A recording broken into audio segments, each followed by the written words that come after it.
Giller and Ms. Visatskaya.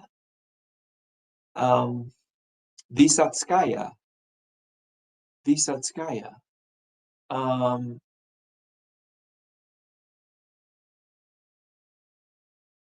And Ms. Moss, I don't see you, but let me see here. I do see you now. Can you hear me okay? Yes, Your Honor. Okay, great. Mr. Neesby, can you hear me okay? Yes, Your Honor. All right, great. If you would, sir, please raise your right hand. Ms. Beal, if you'll swear in the witness. Do you solemnly affirm that your testimony to the court will be the truth, the whole truth, and nothing but the truth, and this is your solemn affirmation? I do. You can lower your hand. Ms. Moss, you may examine your witness. Thank you, Your Honor. Good morning, Mr. Neesby. It's nice to see you. Good morning. For the record, my name is Nicole Moss. I'm one of the attorneys representing the legislative defendants, and I appreciate your taking the time to be with us this morning and to answer some of my questions. Can you please tell the court, well, can you please state your full name for the record? Yes, my name is Brian Dane Neesby. And can you please tell the court where you work and what you do for a living? Currently, I'm the CIO, Chief Information Officer for the North Carolina State Board of Elections. And this means that I am in charge of the roughly 30 IT employees that work for the state board. And how long have you been the Chief Information Officer? Roughly 2 years. And how long have you worked for the State Board of Elections in whatever capacity? Since October 2014, I want to say, which would be roughly 7 years. Okay. And can you describe for us what your job responsibilities are as Chief Information Officer, apart from overseeing the 30-odd IT employees that you mentioned? My responsibilities are, I take responsibility for anything IT related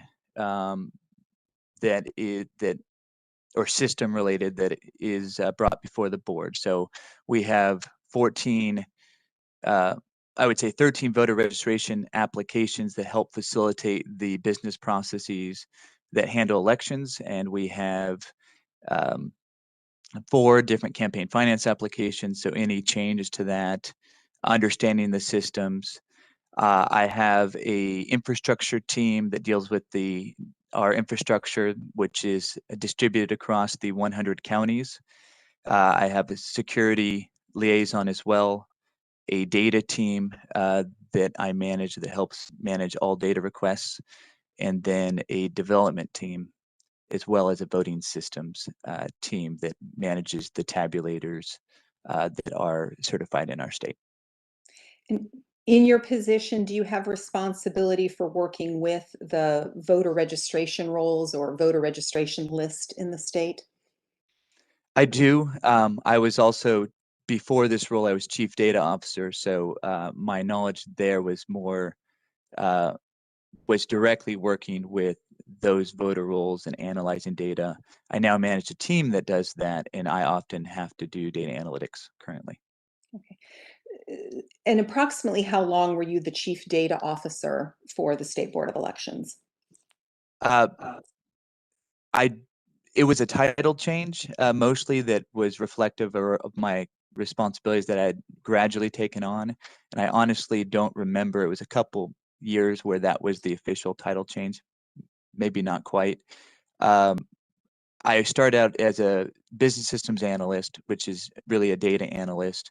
And then I gradually took over the role of being the person that was in charge or responsible for any data analytics. And then that was reflected in a title change around when the ethics board and the North Carolina State Board of Elections were merged.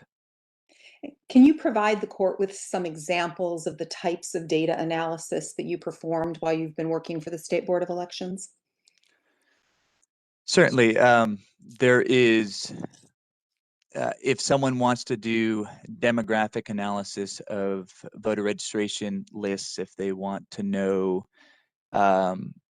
voter history changes, if they want to look at absentee trends across time or for a specific election or voter turnout data, any data request, and you can imagine there's a lot that comes before the state board.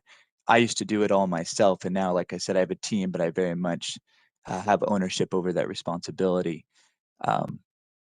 I could give more examples if you want.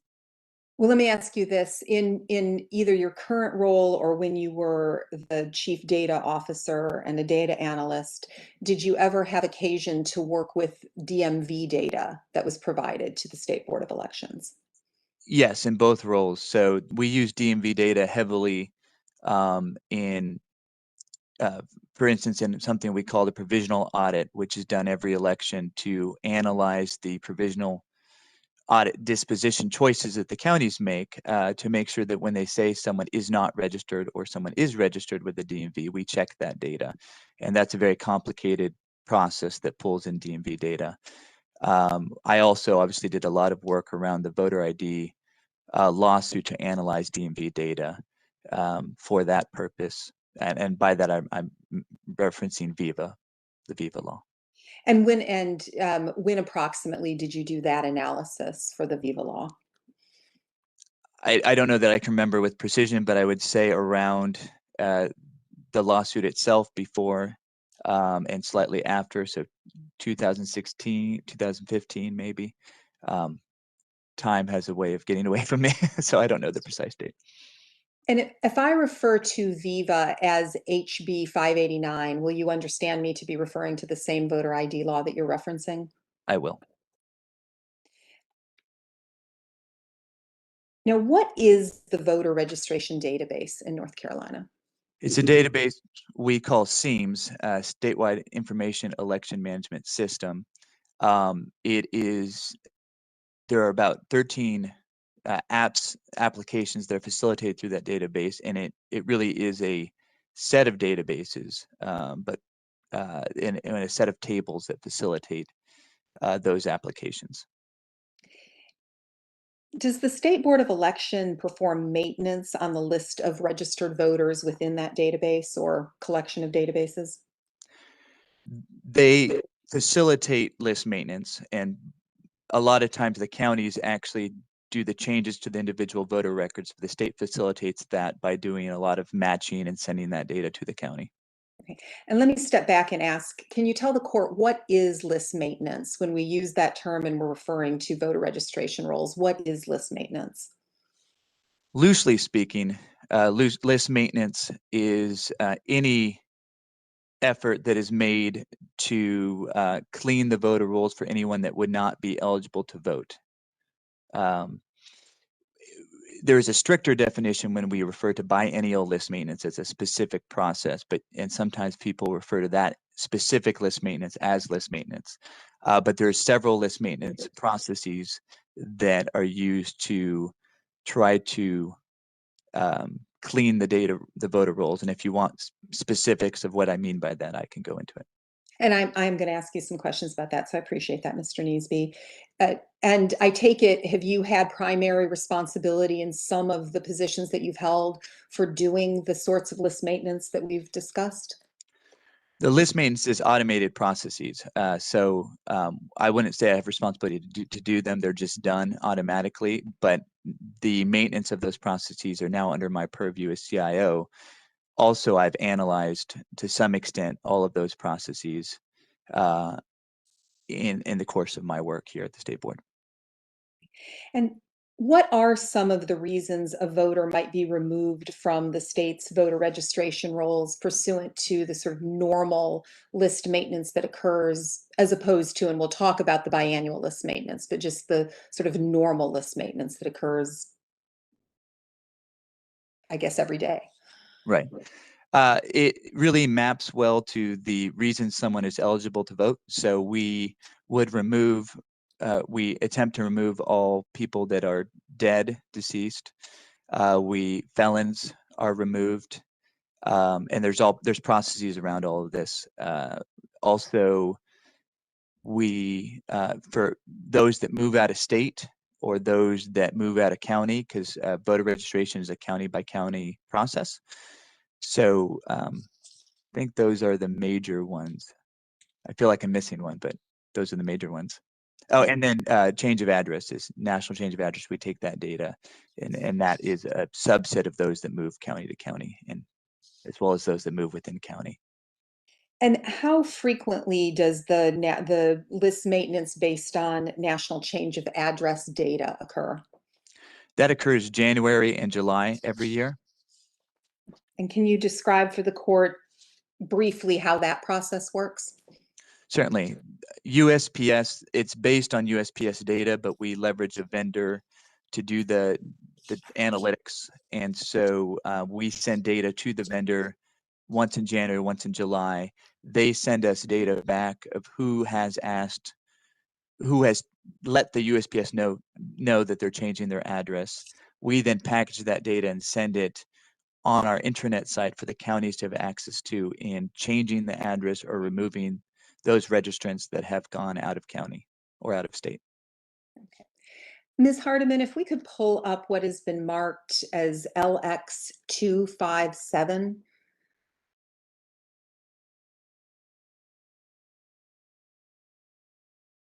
Mr. Neesby, can you see that document on your screen? Yes, I can. And do you recognize this document? I do. And can you tell us what it is? It's the list maintenance policy that describes how we manage our voter registration lists. Okay. And Ms. Hardiman, if we could turn to page 10 of that document.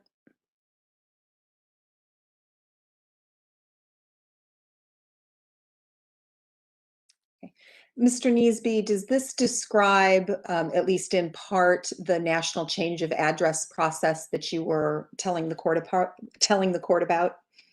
It does.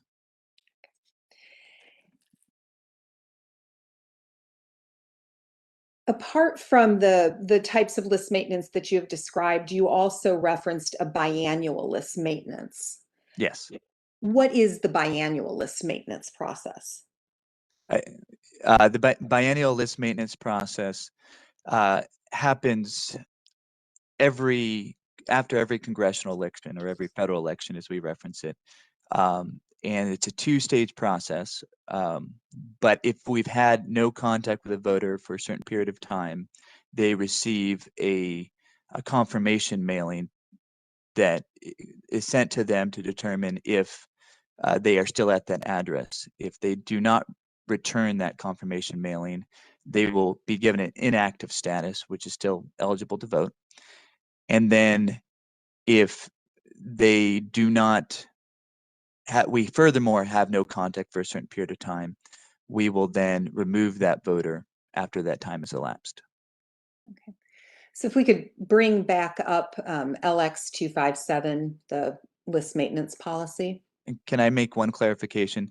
When I say remove, I don't actually mean remove from the database, and I don't necessarily mean that they're ineligible to vote either, but they're given a removal status. Okay.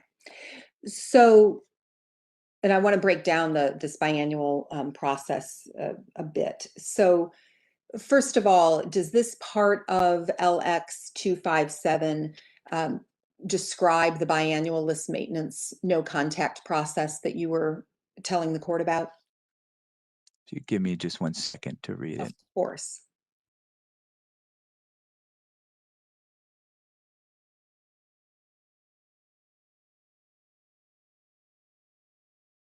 Yes, it does. Okay. And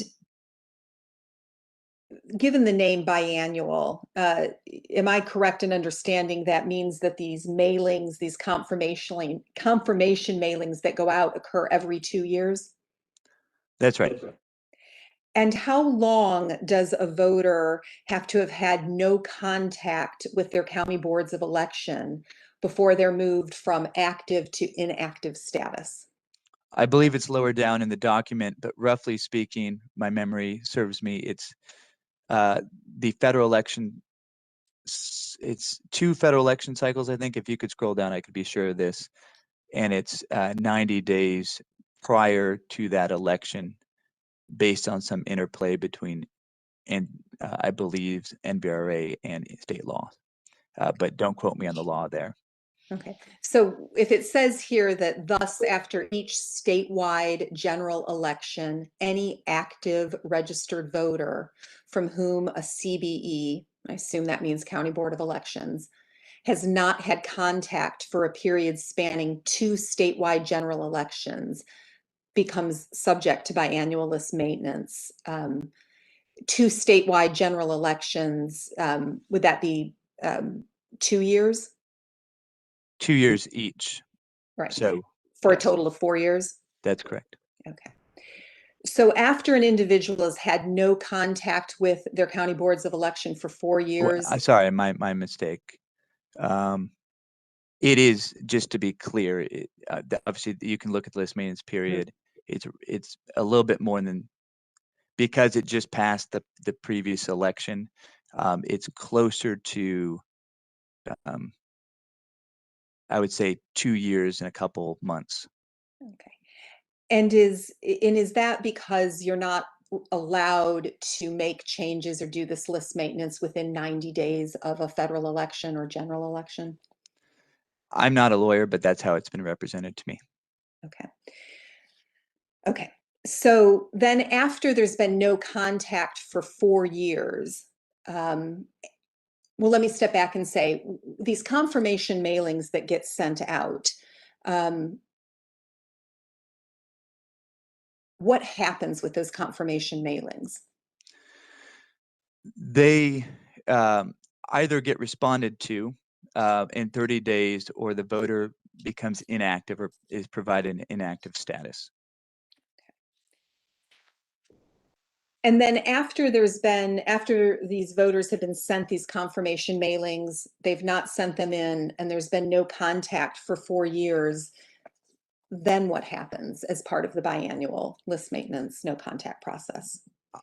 I don't know that I would say precisely 4 years, but what happens if they go inactive, you can go down to the removal process, which is really a secondary part of the process for biennial list maintenance.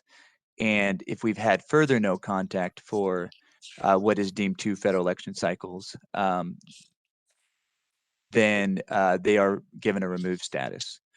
Okay. And did these no contact mailings go out in January of this year? Based on representations made to me, yes. Okay.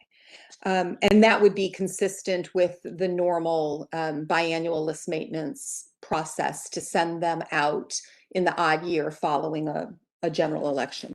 Is that correct? That's correct, yes. And primarily following a congressional election. We have general elections in municipal years too, so just to make that clarification. Could we pull up JX 849, please?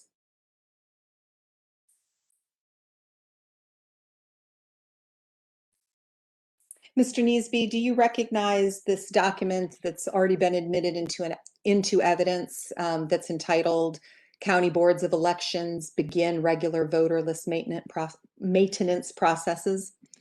I do. I recognize it from my deposition. Okay. And this is a press release that was issued by the State Board of Elections on January 14th of 2021? That's correct. Okay. If we could turn to the second page of this document, please. So under the header removal of inactive voters, do you see where this states that the state board estimates about 380,000 inactive voters will be removed from the voter rolls in 2021? I do. Has that estimate changed since this press release was issued, to your knowledge? I wouldn't know if it had or not. Okay. I have no reason to doubt that number.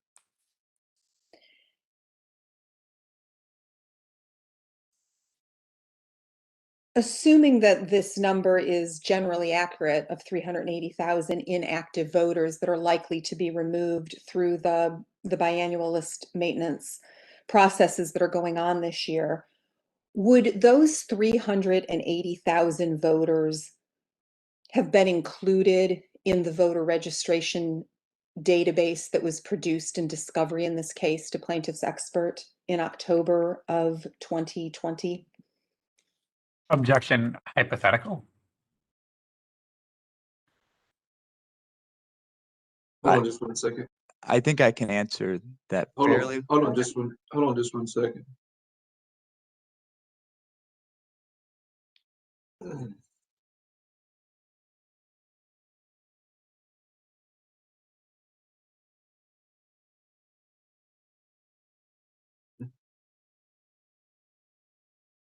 The objection is sustained.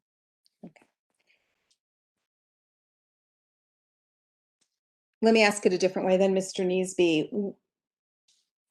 Would any voters that are going to be subject to the biannual list maintenance process that's occurring this year have been included in the voter registration file that was produced in discovery in this case in October of 2020? So the production in October 2020 was all voters, whether or not they're removed or inactive or active. It included everyone on the voter registration list, no matter their status. So those voters would have been those voters that were registered at that time, which to the best of my knowledge would be all of them, would have been included in that production. At any given time, are the voter registration rolls in North Carolina a perfect representation of who is actually registered and eligible to vote in the state? If you mean the voter rolls anytime, a perfect representation of those registered, by definition would be yes, because that is who we have on our registration rolls for that moment in time. Eligible, I would argue no. And why would you argue no, that they're not a perfect representation of everyone who's eligible to vote at any given time? Because, and this goes into the concept which we might call list inflation, there are reasons that someone may still be on the voter rolls despite them being ineligible. And it has to do with, even if we follow and we do all of the statutory processes, there's reasons having to do with timing, having to do with the inaccuracies inherent to list to matching analyses that would allow people to still be on the rolls, despite the fact that in the ground truth of reality, they're ineligible to vote. Okay. And you mentioned timing as one of those reasons. In your experience, would you expect to see more ineligible voters on the voter rolls in an October before a November federal election? Versus what? Versus at other time, versus, for example, in October of an off-year election? I don't know that I could say that with certainty. I've never done that precise analysis. What you might, the most you could talk about is how many inactive you could take that analysis and determine, not eligible per se, but whether you'd have a higher or lower inactive ratio versus active. Okay. Would you expect there to be more inactive voters the closer you get to the end of, to the period of time where you're going to begin issuing your biannual confirmation mailings in January of odd-numbered years? Not because of the issuance of the mailing, because that actually turns people inactive. It really is the removal process that gets rid of the inactive voters, so to speak, not gets rid of them, moves them to removed status. So you would have to take into account those that are going from active to inactive, which would increase the inactive count, and those that are going from inactive to removed, that would reduce the inactive count. Okay. And those that are going from inactive to removed status, would you expect to see more of those right before the odd number year when the state's going to begin removing, or moving maybe is the better term, inactive to removed status? Objection. I believe you just testified that you didn't do this analysis. Give me just 1 second.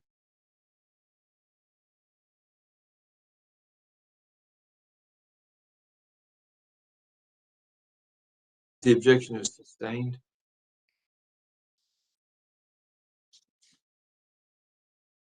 And- Ask your next question, Ms. Moss. Yes, Your Honor.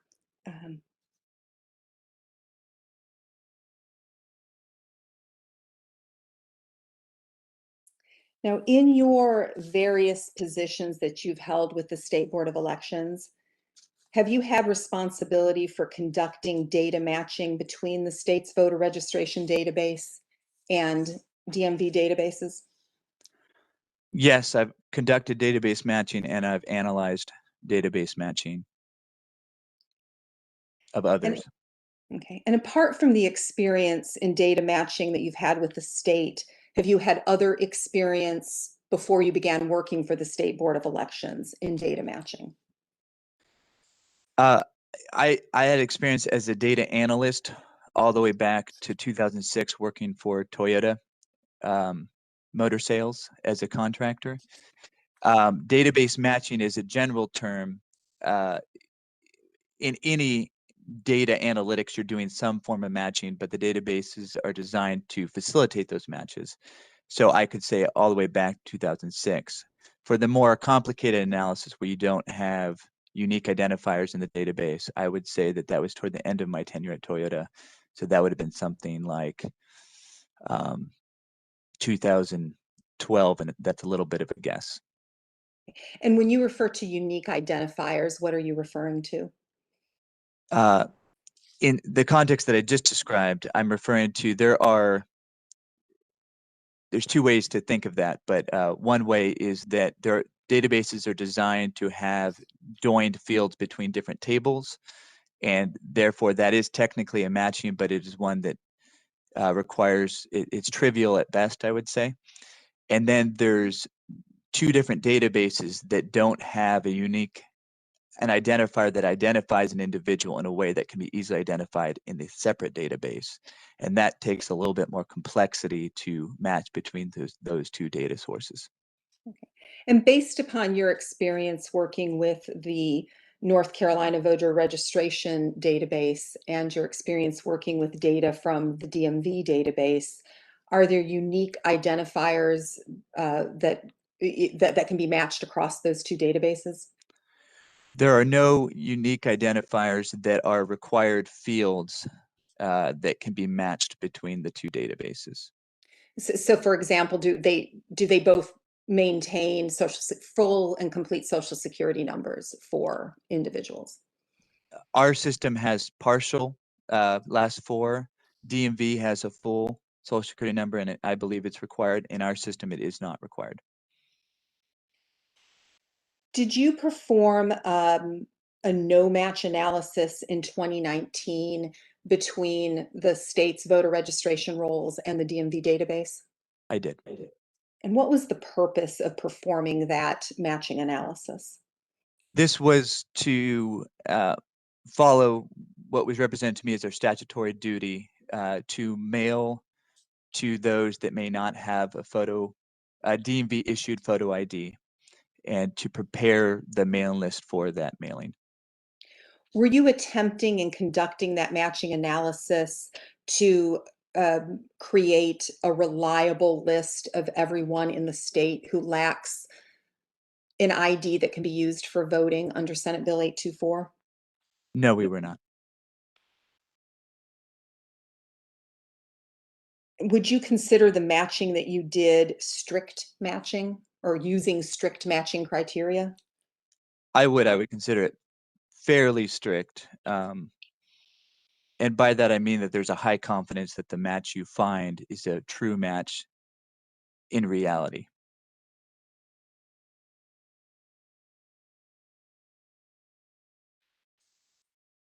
In order to send out the mailing that you that was the purpose of this matching, did you need it to be completely accurate on which registered voters actually had a DMV issued ID? No, what we wanted was a list that would include as many people that may not have a photo ID. And did your match include other non-DMV types of identification that can be used for voting under Senate Bill 824? It did not.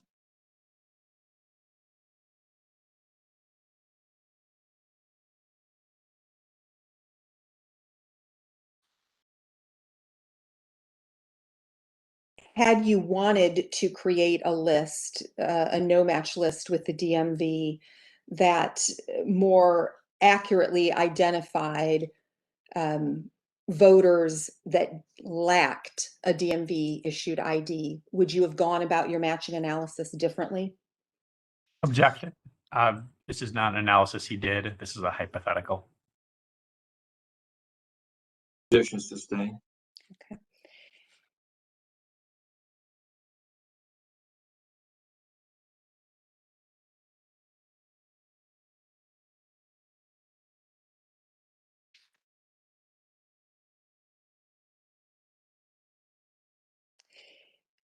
Mr. Neesby, to your knowledge, has the structure of the voter registration database seems changed substantially since you did the matching analysis and critiqued matching analyses that were done as part of the Viva litigation? The structure, and by structure, I mean the data fields have changed, but not in a way that would have affected matching or the matching analyses. Are there fields or tables or unique identifiers that were available today that were not available in the 2014-2015 timeframe? Not that I'm aware of on the SBE side, State Board of Elections side, and not that I'm aware of on the DMV side, but obviously I'm not a data steward for DMV. Okay. Are you familiar with a field in the DMV database known as the MVD driver history table? I am. And what is that driver history table, if you could explain that to us? That contains driver ID issuances, and it contains those that aren't the most current issuance. And I differentiate that. Just because it's not the most current doesn't mean it's unexpired or inactive in any way. Okay. So can you describe for us more what that means if an individual has two instances of a license? When would that occur, or how could that occur? It's been represented to me that a person can have up to 3 issuances of a driver's license, different types. And it's in some of my, I looked it up at the time, but I think there's commercial, there's Class C, and there might be another one. It's in some of my affidavits, I believe. There's also. The witness finished. Apologies. There's also in the table, not issuances, but applications that are incomplete, and that can sometimes be in the driver ID table, whereas the most recent issuance is in the driver ID history table. Plus, there's multiple issuances, I believe, across time. Objection. Move to strike that testimony. He started off by saying that he did not do this analysis himself, that he has relied on someone else, of which we don't know who that is, and that this is someone else's study with a reference to an affidavit or a study that's not in reference, and he's not an expert. May I respond, Your Honor? Yes. I believe he and I can certainly bring it up. This is the disputed affidavit, which is his analysis and his work. And I believe at a minimum, he could be used to refresh his recollection on an analysis that he did, if that would help refresh his recollection on the details about this driver history field that he has testified that he has looked at and worked with throughout his time at the State Board of Elections. Although the question is about what he started off by saying he was represented to him. Sorry. The objection is sustained. Ask your next question.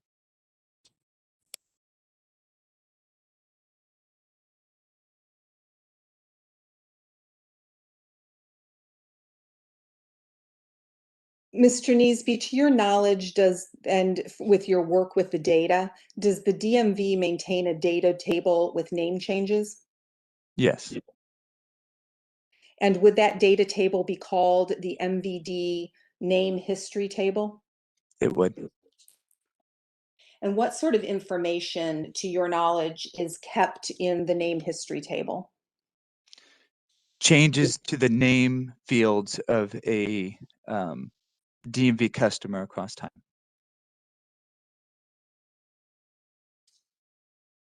And are you familiar with driver's license status codes in the DMV database based on your work with this data? I'm familiar, yes. And what is a driver's license status code? The part that I'm familiar with is there is a status code that there's a couple of them. They are 1B9. There's a specific code, and it's translated in another table called MVD codes that tells whether that license is considered inactive, suspended, active, and that is status code B, for instance. I would have to look at the MVD codes table to determine the other translations. And do you know if the DMV data contains a field known as transfer _ST_CD table? Yes, it has that. Okay, and based on your experience, what kind of information is contained in that field in the DMV data? It's transfer status STACD. I'm just making sure I got the right field, correct? Yes, I believe you said that back to me. You said transfer _ST_CD. Okay. That is, as far as I'm aware, is the state to which and I don't understand if it's to which or from which a license was transferred between states. Okay.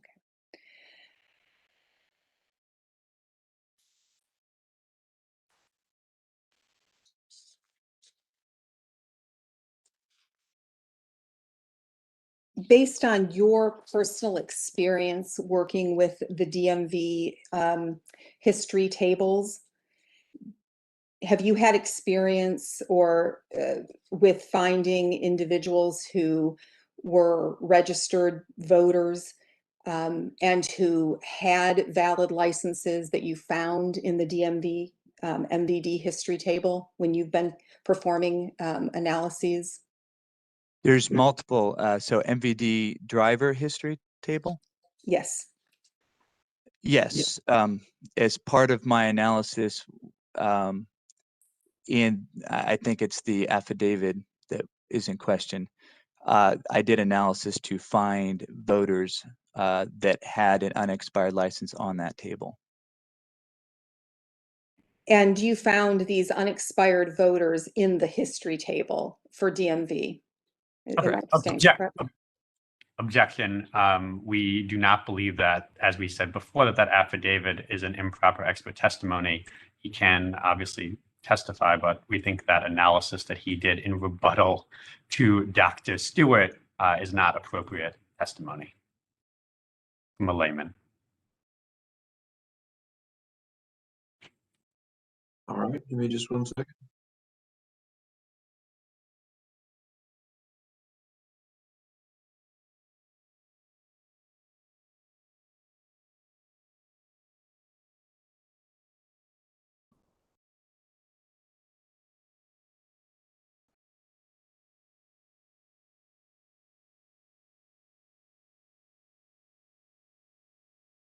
The objection's overruled. Mr. Neesme, do you need me to repeat the question or do you still have it in mind? Please repeat it.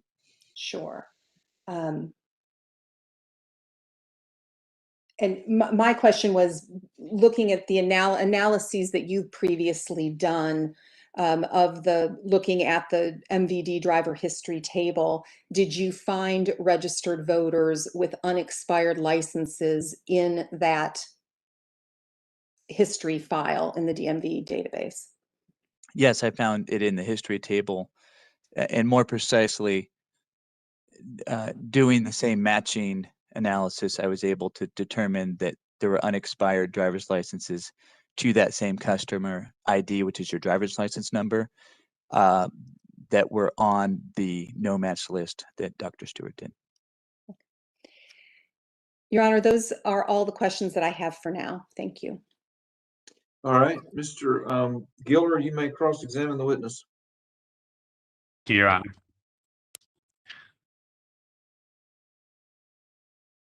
Mr. Neesby, my name is David Giller. Nice to meet you. Nice to meet you. Mr. Neesby, just to clarify, you're not being called here today as an expert witness, is that correct? I have not been proffered as an expert witness, no. And so you're not testifying as an expert witness? No.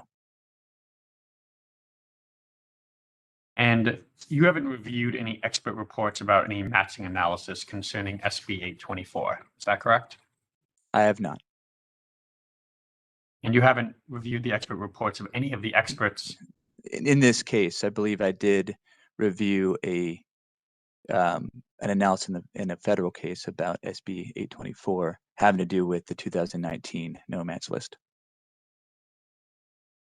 Thank you. So just to sort of clarify then, you haven't reviewed the expert reports of any expert in this case?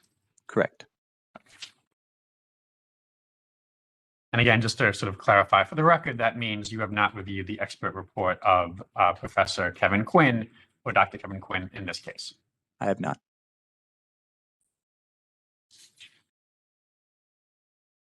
And so again, just to sort of confirm for the record, you are not offering today any opinions about Kevin Quinn's report or his matching analysis that he did in this case? I am not.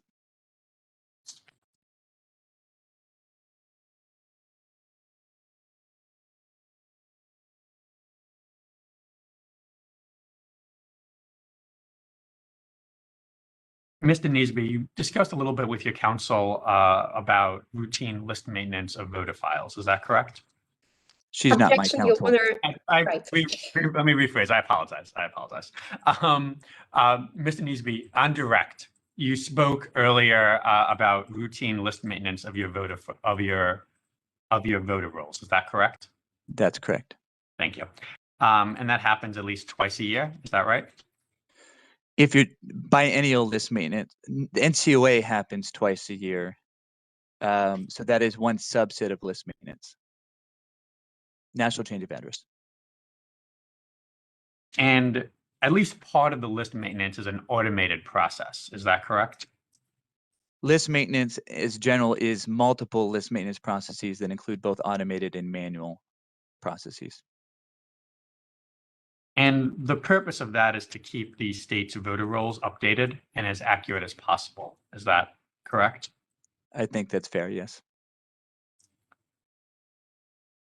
And in 2019, as I understand it, I think you testified, the state conducted an... Can I give one clarification? You say is updated and accurate as possible. I would say within the confines of statutory processes, because there's obviously due process concerns that are baked into the statutory processes that makes it so we can't be as accurate as possible. Let me rephrase just so we're sort of clear here. The state tries its best as much as it is able under the statutory constraints to keep the voter rolls updated and accurate as possible. Is that correct? Given the constraints, yes. Okay. And I believe you testified to this on direct. In 2019, the state conducted a no match analysis. Is that right? That's correct. Okay. And so at the time of that 2019 no match analysis, the list was up to date, right? It was our current list of voter registration rolls, yes. So it was the most up-to-date list that the state had available. I believe the date was August. It was a specific date when I did the matching. Obviously, by the time we did the matching, it was several weeks later, but it was the same date from the DMV as was for the State Board of Election, which is the important part. Right. So just to clarify, so it would be the case then that at the time of the 2019 no match analysis, that was done off of the most up-to-date and recent voter list available. Not the most recent voter list available, but of that day, it was the updated voter list, the date that it was pulled. By the time the match analysis was done, there was arguably a more recent list, but the DMV and SBE voter lists, which were updated as of that day, were the same day, which is the important part. Right. So at the exact time the analysis was done, I understand that it is a constantly evolving process, but at the time the analysis was done, it was utilized the most up-to-date list at that time.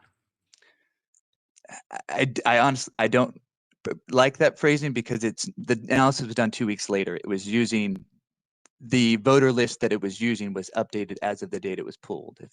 As of the moment it was pulled, that any list maintenance process that happened before that, obviously, were as complete as were done by that moment in time. So, right. At the time you did the analysis, it was using the most up-to-date data available at that time. Is that correct? For that date, yes. Okay. And the list maintenance process you described earlier are meant to reduce the amount of inflation in a given year, I believe you said. It is meant to, as much as possible, given statutory constraints, it's meant to reduce list inflation, or as you mentioned, it's meant to provide the most accurate sense of eligible voters as possible. And part of providing the most accurate list of eligible voters is limiting list inflation, right? Correct. And you don't have an estimate of the numbers of voters that might remain on the voter list, notwithstanding the board's list maintenance efforts. Meaning, if those list maintenance efforts hadn't occurred, how much inflation would actually be on the voter rolls? Is that the question? You don't know at this time, or I want to ask, are you aware of the number of voters that would have remained on the voter list despite the fact that the state board is conducting list maintenance efforts?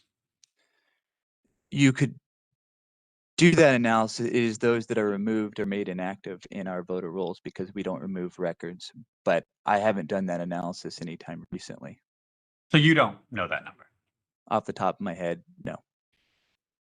Mr.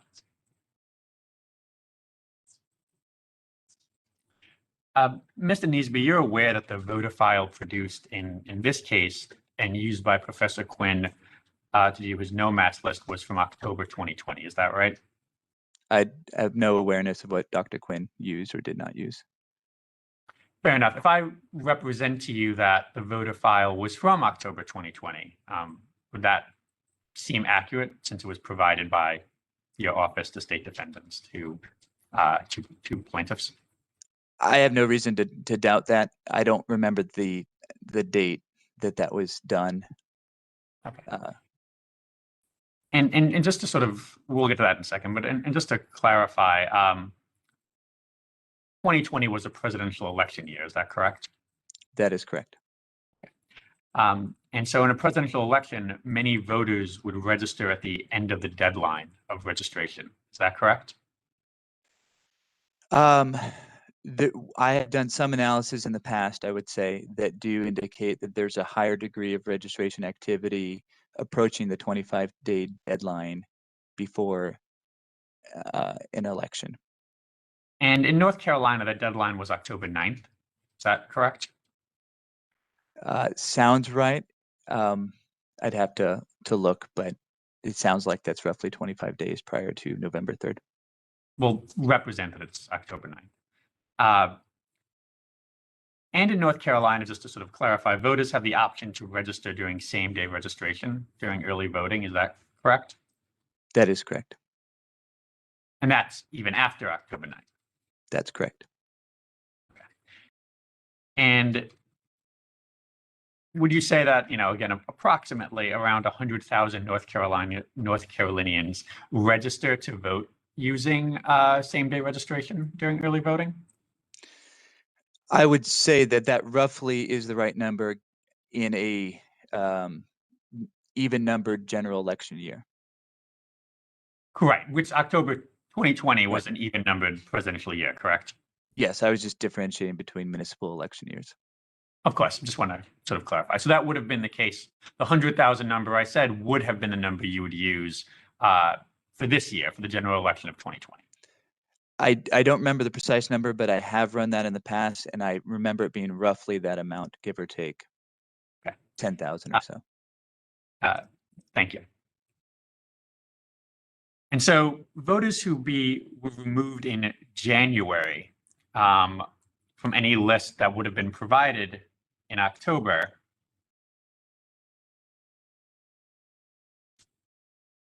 But let me rephrase slightly. So Mr. Neesby, there would likely be a number of voters then who would have been added to the voter rolls prior, to the provision of a voter list to Professor Quinn in October 2020. Is that right? Objection. I'll rephrase the question. Mr. Neesby, if a voter file was produced in early October 2020, based on what we just discussed, you would agree that the actual number of voters would have increased since that list would have been produced due to registration deadlines and registration occurring during early voting. Objection. For the same reason why we were not permitted to ask him questions about the biannual list maintenance process. He has not testified that he did this analysis for this election. And so we were, for the same reasons why plaintiffs objected, we would make the same objection. The objection is sustained.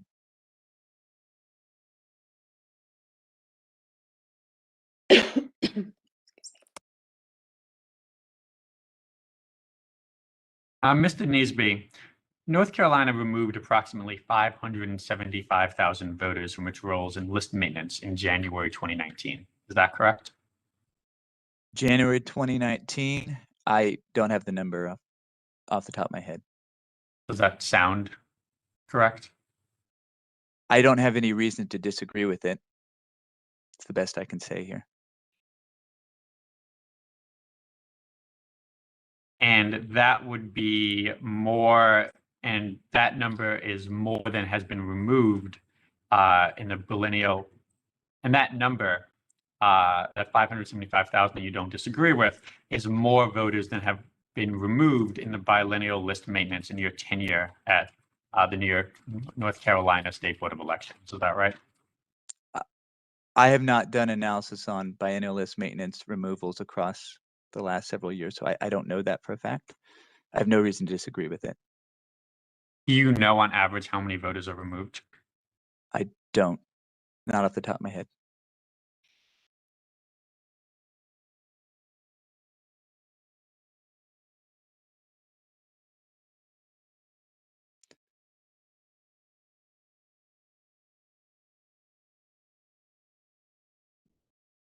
Mr. Neesby, I want to ask you a couple of questions about the sort of no match list that you did.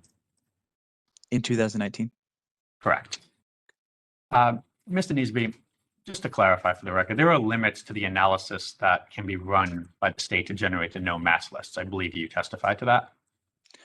There are limits to any no match list, in my opinion, yes. Including that one for sure. Right, so just to clarify, so I'm just talking about the list that. I'm sorry, I did not hear what you said, including, but I didn't hear the rest of it. Including that one, the 2019 no match list. Thank you. Just to clarify, the only no match list you reviewed for this case is the one that you did for the state, correct? That's correct. So keeping the questions to that no match list, there are limits to that analysis. Absolutely. And the result of those limits are that the no match list can be over and under inclusive. Is that right? That's correct. And so as a result, the 2019 list you did would be over and under inclusive. It'd be over inclusive in part and arguably under inclusive in part. Our goal was to make it more over inclusive than under inclusive, but both are true. Okay, thank you. And I just want to sort of clarify the sort of ways that is true. And you haven't calculated what you think is the actual number of North Carolina voters who lack DMV issued ID that can be used for voting. Is that right? That's correct. I want to first talk about the no match list being under inclusive, as we sort of indicated. That means, so we're sort of clear, that there's the possibility that the list may not actually include everyone who cannot be maxed and is therefore missing DMV issued ID. Is that fair? When I say under include, it would be, I think when you say the no match list is under inclusive, it means that someone that really doesn't have a photo ID is not on the list. That's under inclusive. Right. Okay. Right. I thought you were saying but- the opposite. My apologies. No, no worries. Who might be missing a DMV, who may not have a DMV issued ID. Under inclusive means someone who doesn't have a DMV ID Right. in reality is not on your list.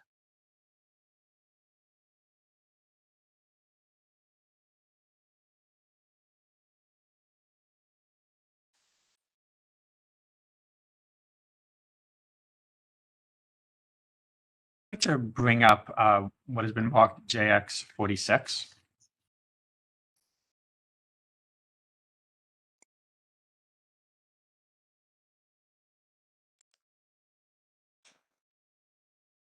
Mr. Neesby, do you see?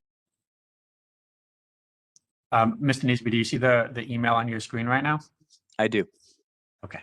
And is this an email, a 2019 email that you sent to Patrick Gannon on May 1st, 2019? Yes, it is. And this is discussing the no match list? Discussing various no match lists. Yes. Okay. And right, so just that was my next question. So this is actually discussing multiple no match lists that you have run. No, it is discussing no match lists generally that other folks have run. And I would say it's actually just arguably two with a lot of variation in between. Okay. And if you turn to your attention to the last bullet on the first page, it says 209,253. The SBE contacted voters that were on Dr. Stewart's no match list, but had not already been contacted by SBE. Is that correct? That is correct. And I just want to sort of make sure that I'm clear. 209,253, that references the number of names that were on a different no match list, but were not on the state's no match list. Is that correct? Right. I believe this is a comparison between Dr. Stewart's no match list and the 2014 state no match list. And those that weren't on the 2014 state no match list were brought, are what is included is the 209,000 represented there. Right. So this would have been 209,253 people that had not received a mailer. Is that right? That is correct.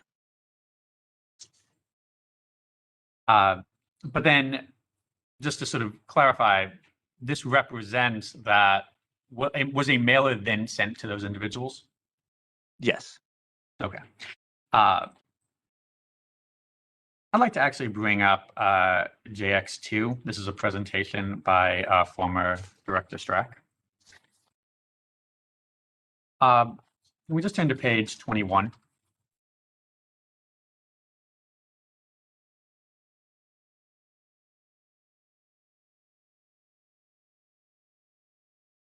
Mr. Neesby, the 209,253 voters that are referenced in the first paragraph, that's the same 209,253 voters from your email. Is that correct?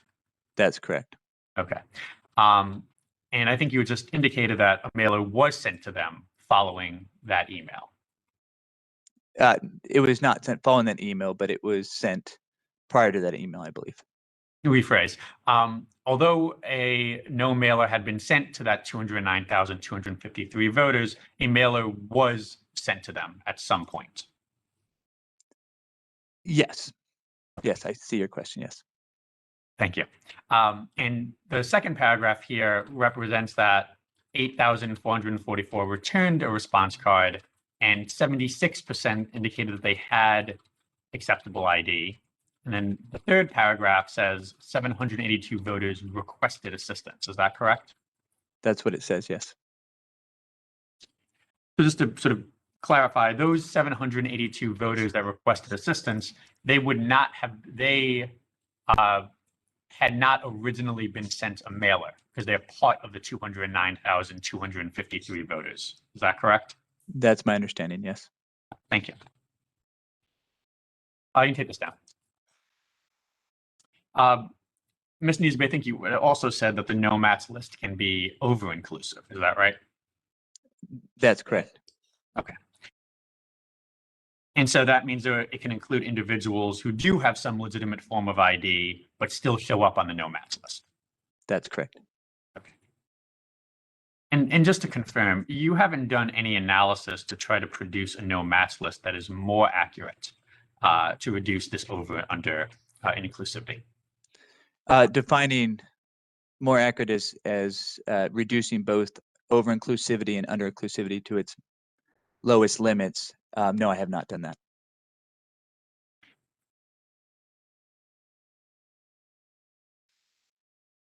And some of the factors that can affect the total number of no matches include, maybe strike that. Mr. Neesby, your list only included DMV issued IDs, is that correct? It did. That's right. So there may be voters who lack DMV issued IDs, but may have other forms of acceptable photo ID. That's correct.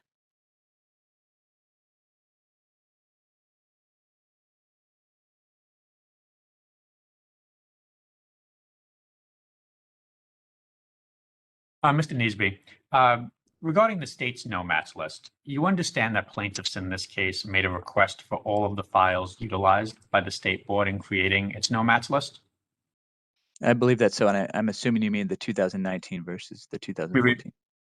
Let me clarify for the record, I do, but so you understand that plaintiffs in this case made a request for all of the files utilized by the state board in creating its 2019 no-match list? That's correct. And just to confirm, you were involved in pulling those materials together to produce to the plaintiffs and legislative defendants. Is that correct? That's correct. I managed the team that did that, and then I actually saved it over to the respective FTP site. Great.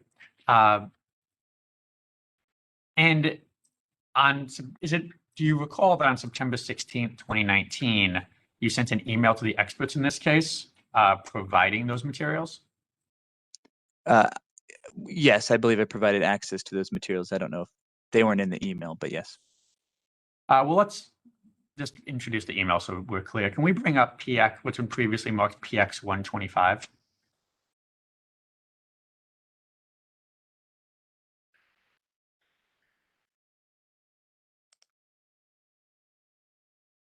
If you go down to the next below email.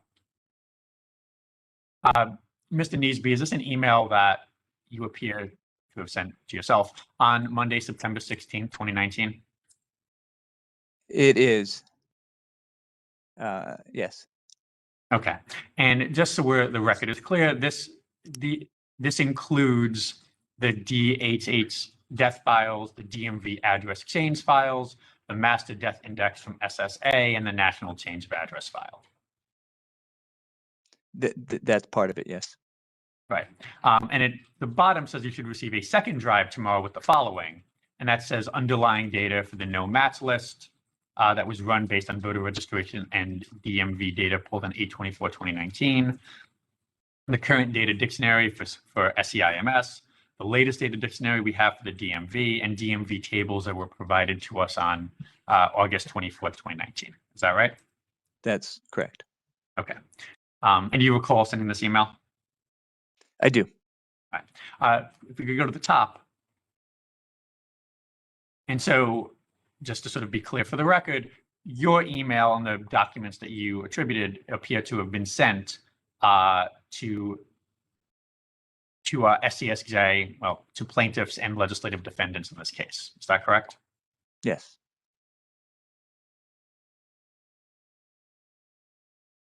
Just to sort of clarify, we go down for 1 second. The DMV tables that you say that were provided on August 24th, 2019, what tables are those? It's the last one down on the second page, the last bullet. Those are the tables that they provided to us to do this matching analysis, but that's not the same thing as saying all those tables were utilized in the matching analysis. And I would need to see a list to give you a precise list. I have some of that in memory that I could talk about right now if you want. And then let me make one clarification. It's not all the tables. They had me specify fields that they wanted out of those tables. Okay, great. I'll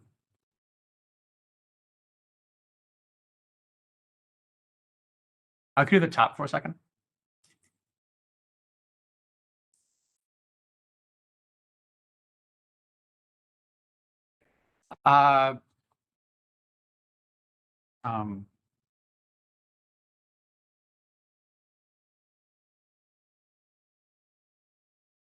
Ashley, can you go down to make sure this is what PX number this is?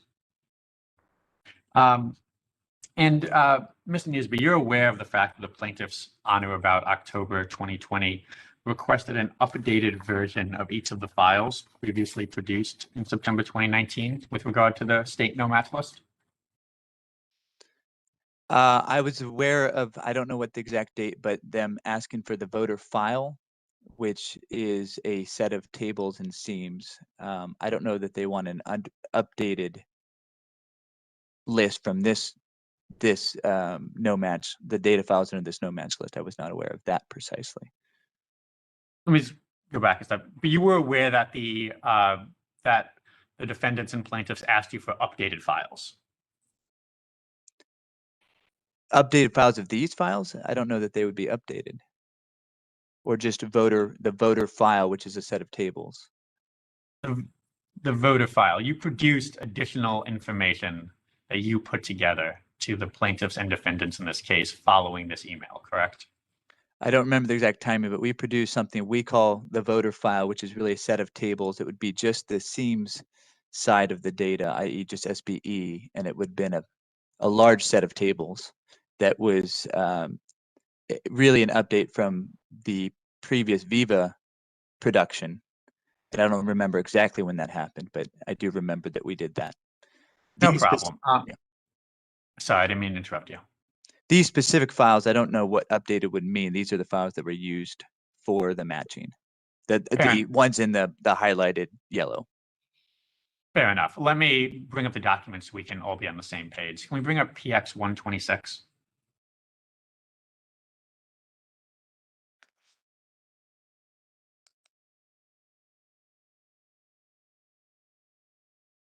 Can we scroll to the bottom?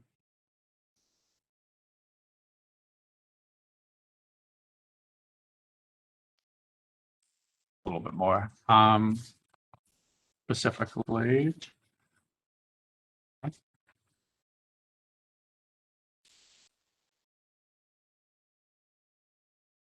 so if you go to the bottom email on page 2, just we're sort of clear for the record. It sort of says November 2nd, 2020, and there's an email saying that Brian Nisby should be able to initiate a transfer today. Do you see that? I do. Do you recall what documents were being transferred in this at this time? Not precisely. I could look at the email chain to determine it. My guess would be voter file, which would be the set of tables, and which includes DHHS and death index and all of that, but I could be wrong. So, right. So it would be accurate to say that you produced an updated voter file, an updated DHHS death file, and an updated national change of address file. If that's what this email chain says, then yes, that would be regarding this production. We provide a lot of data sets, so I'm not certain of the date, but that seems right. Well, let me ask you a little bit differently then. Do you recall providing to plaintiffs an updated voter file, an updated DHHS death file, and an updated national change of address file? I do, yes. Okay. But did you produce an updated master death index? I don't know if I did. That is an older, that's not done all the time, so I don't know that I did.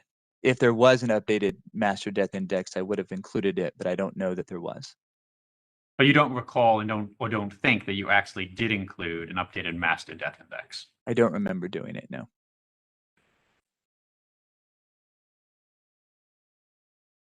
You also did not produce an updated DMV address change file because the DMV no longer receives that information from the DMV and hadn't received it since September 2019. Is that right? The Okay, SBE no longer, yeah. But let's sort of stop there for a second. Hold on. My objection was, you said the DMV, and I believe Mr. Nisi was correcting. I think you misspoke. Yeah, could you please continue, Mr. Nisby? Sorry. No problem. The SBE has not received that from the DMV. That's correct. Right. So therefore, so the SBE did not produce an updated DMV address change file because they didn't have it. That's correct.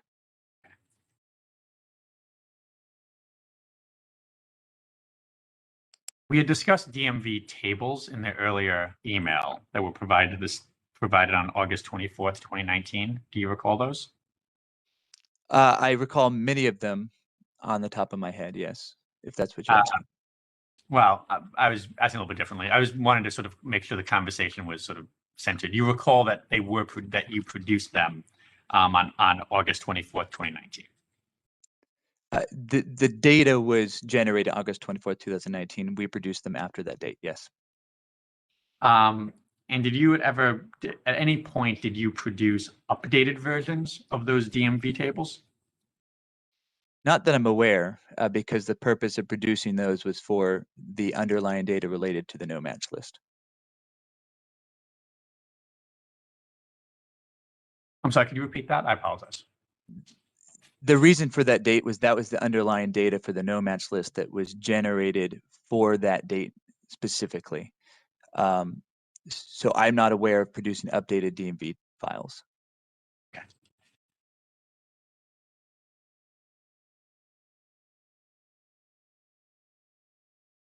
Were there any DMV files that were used for the state board's no match list in 2019 that you were unable to produce in October of 2020 because the state board did not have it in its possession?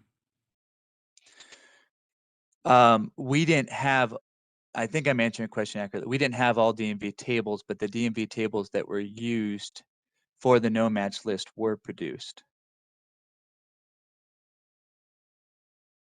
So just to clarify, just to make sure I understand it, all DMV tables that you relied on or had in your possession for the no match at the time you created the no match list were provided. That's correct, as far as I'm aware. Did you receive, after that point of production, any updated DMV tables or DMV files? Not for the no match list. We do provisional audits every election, and for that we receive data directly from the DMV for those purposes, and SBE in general receives data from the DMV all the time as part of the registrations. So if you're referencing those other data pools, that could be that is true, but nothing for the no match list. Right, but I just want to make sure I sort of have this down. So I understand that it was not data for the no match list because that had already been produced, but are they updated files that you utilized for the no match list? We have not received updated files for the no match list. The provisional audit tables, which we receive for every election, have a lot of the same data, but not that would used in the no match list, and that's received for every election to do what's called a provisional audit. So you would have received those files that with regards to the provisional audit, and those And those would not turn, those were never provided to plaintiffs and defendants, is that correct? They would not have been any part of a no match list. It's, if they were asked for me, we'd gladly give them, but they were never asked. Okay, I'm sorry. You can finish your answer. Sorry. No, that's it. It's Your now Honor. 12:30. It's time for our lunch break. Are there any really quick matters we need to take up prior to recessing for lunch? No, Your Honor, not for the legislative defendants. Nothing for plaintiffs, Your Honor. Nothing for the state. Okay, so we'll be in recess until 2 p.m. All right.